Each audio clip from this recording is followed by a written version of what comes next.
Hello, Cancer, Sun, Moon, Rising, and Venus signs. Kamusta kayo? Sana po nasa mabuti kayong kalagayan. Welcome back po sa Star Tarot at kung bago kayo rito, welcome din po kayo. Please subscribe, like, share my videos, and leave me a comment kung nakaresonate po kayo. Thank you. Tingnan natin kung ano ang ganap dito for Cancer. So, first card, the Cancer, we have the Queen of Fire. Ayan. So, Queen of Fire. This is someone, na talagang, aside from being intelligent, you're also an exuberant person and determinado, focused, diba? Ganon si Queen of Fire. At malakas ang loob, optimistic, no? Determinado, focused, ganyan siya.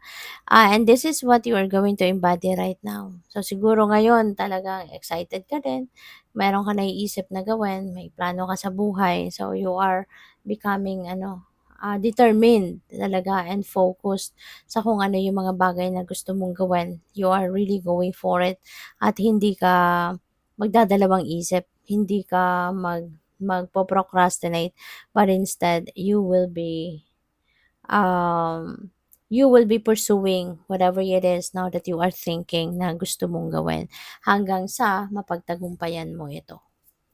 Desidido ka. So we have 7 of water.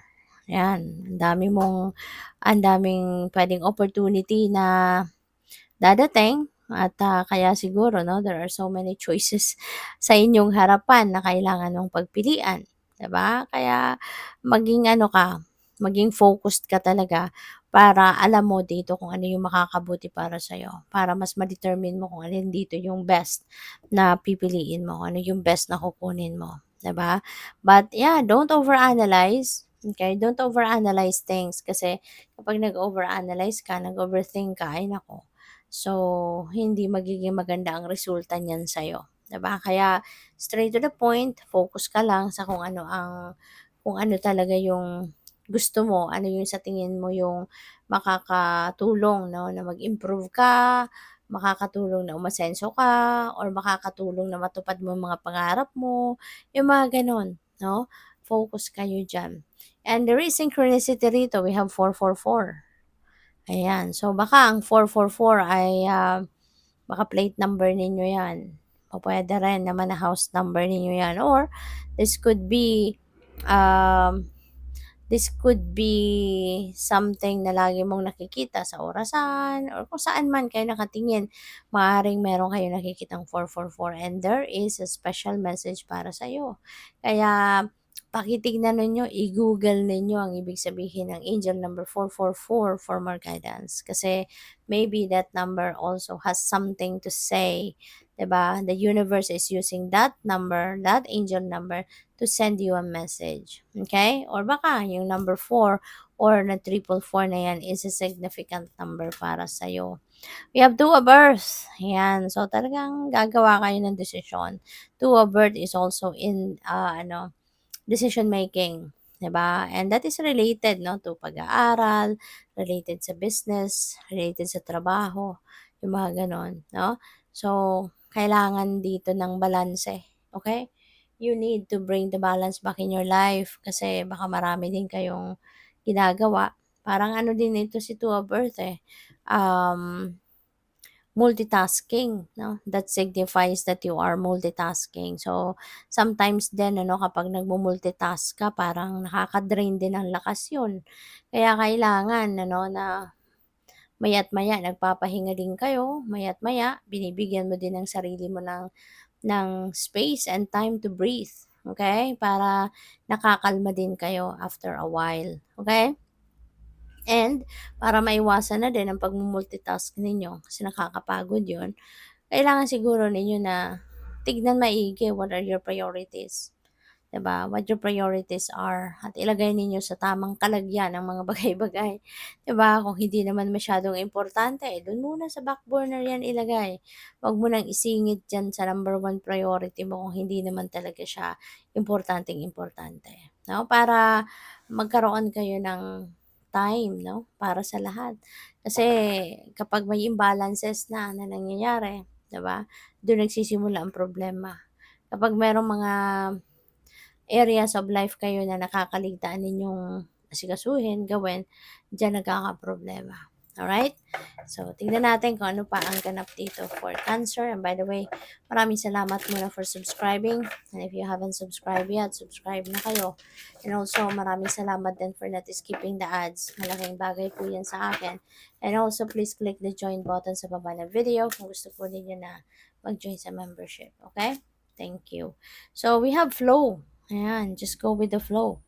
This could be a reminder para sa inyo, no, na sumabay lang kayo sa agos ng buhay. Just go with the flow with life. At kung ano man yung ano ninyo, kung ano man yung ina-experience ninyo sa ngayon, na pwedeng, alam mo yun, parang nagigising na kayo sa katotohanan na parang, teka lang, parang kailangan ko ng mag-surrender na lang sa divine, 'di ba? Maaaring may mga obstacles, mayroong mga paulit-ulit na blockages, or mayroong mga paulit-ulit na ah, challenging situations na maaaring na-encounter kayo. So, baka nare-realize ninyo, no, na rather than insisting what I want, rather than insisting what kind of result, no, I'm expecting, I'd rather surrender to the divine. No, I'm just going to let go and let God help me na kung anong best para sa akin, yun ang makuha ko, yun ang ibigay niya sa akin. So, yun, baka kayo ay magsusurrender na lang sa universe and you're just going with the flow with life. So, we have acceptance, no? Maaari ngayon tatanggapin mo na, 'di ba, na sadyang lahat ng bagay talaga, no, ay may kanya-kanyang panahon, may kanya-kanyang timing, 'di ba? Lahat ng bagay ay nag-unfold according to the divine order and timing. At yun nga, kahit anong gawin natin, 'di ba? Kung yan talaga ay hindi ukol, hindi bubukol. Kaya dapat talaga na tayo nakikinig lagi sa ating intuition so that we will be guided accordingly, no? At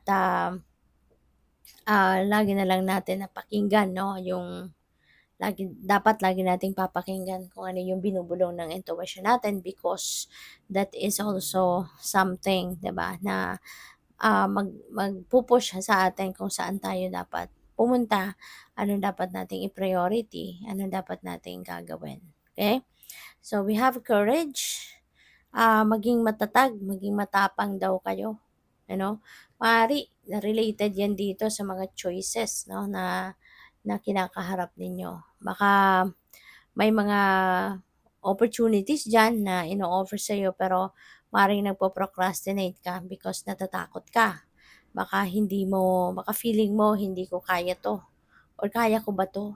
Diba? Yung mga ganyan. So, magpakatatag ka, tibayan mo ang inyong loob. Kasi unang-una, those opportunities will not be there sa path mo. The universe is not going to send that opportunities along your path kung hindi yan para sa'yo. Kaya lang, kung mayroong isa, dalawa, tatlo, o more than pa na oportunidad, ibig sabihin nito na binibigyan ka ng kapangyarihan, no, ng universe. Binibigyan ka ng power to choose. Binibigyan ka ng liberty to decide, to choose kung ano yung best para sa'yo. Okay? So, good luck. Thank you for watching. Love and light. Namaste.